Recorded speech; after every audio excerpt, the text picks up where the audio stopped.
Hi, this is Mauricio Avalos, product manager at Nulti, and welcome to today's lightning talk. Today I'm going to be talking about why product launches fail and what to do about it or what to consider. I'm going to be focusing more on digital products, so not really physical ones, but some of these points may apply to everything. So why do product launches typically fail? No, I'm going to be focusing on 5 reasons. So first one is poor user experience and interface.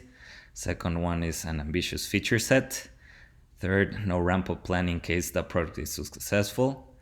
Another one is revolutionary but fails to educate the consumer.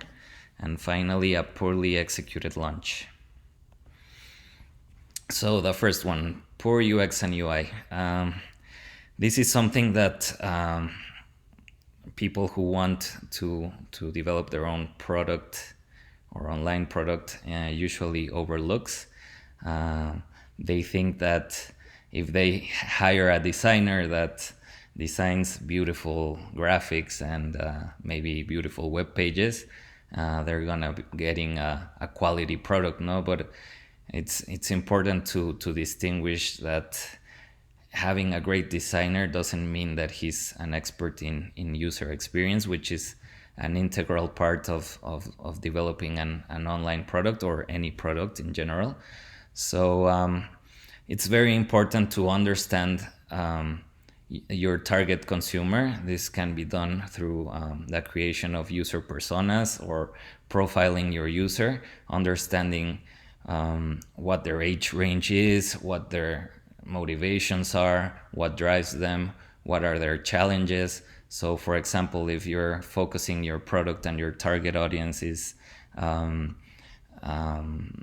people older than 60 years old, then you might need to take into consideration that their eyesight is not so good, their coordination isn't as good, that they might not know how to use a computer as well as the younger generation. So all of these things will help you create an interface and that actually serves your user and allows them to perform the tasks better. Now it's important to pick maybe 2 or 3 target users that you want to understand completely and profile them so that you can design a product that fits their needs.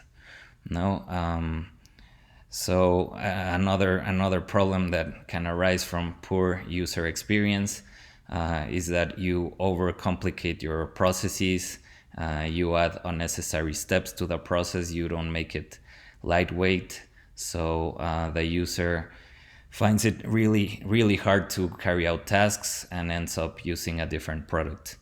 There might be no clear guidance on how to perform tasks. This can be through chatbots or through tooltips or help texts that guide your user to carry out the different tasks.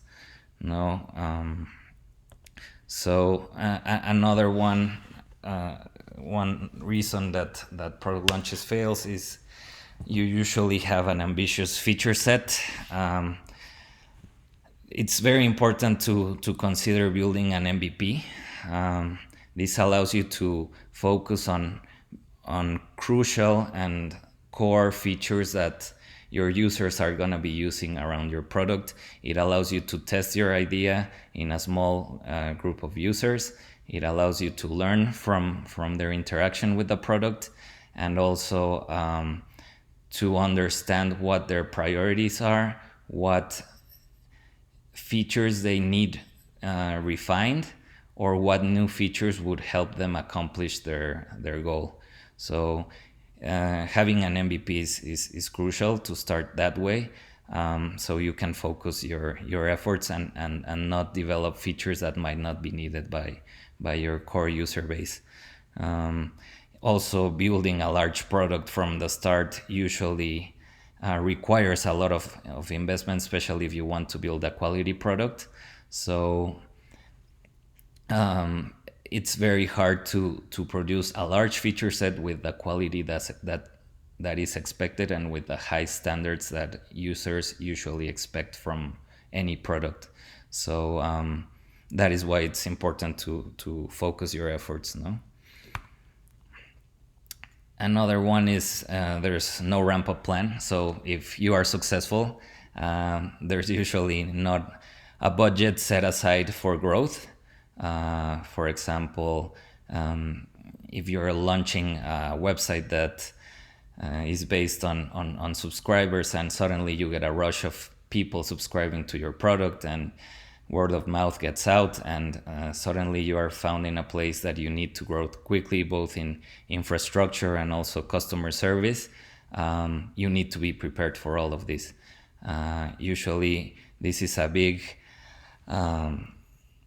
problem that gets overlooked, and it doesn't only affect customer service and all of that. It's also very important from the beginning to choose the right technology that will allow you to scale quickly and to handle a large amount of customers, no, that are going to be interacting with your product. So it's very important to set some budget aside to be able to carry all this out, and also to have a team dedicated to bug fixing as soon as possible, so that you don't lose customers if the product starts to fail, and you can also quickly develop features that your customers are asking for, no?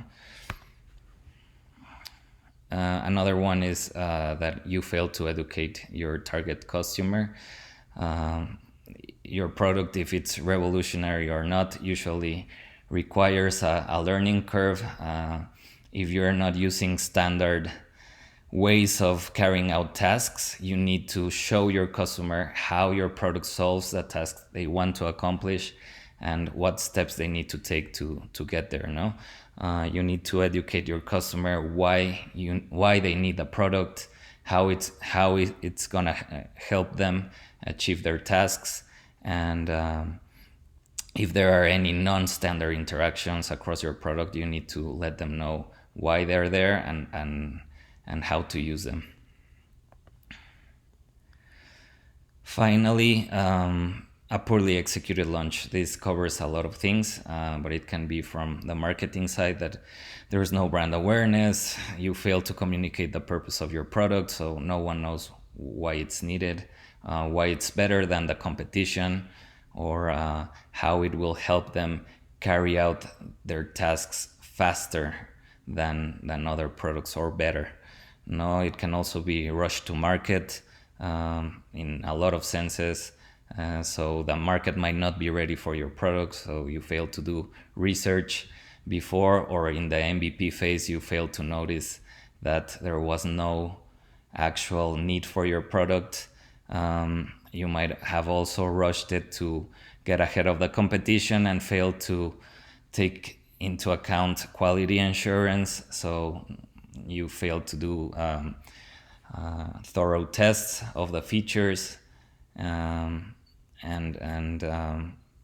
also you can be late to market, no, with no clear differentiators. This is also a reasons why your product might fail. So these are some of my sources. I hope you enjoyed this talk, and I hope it was helpful.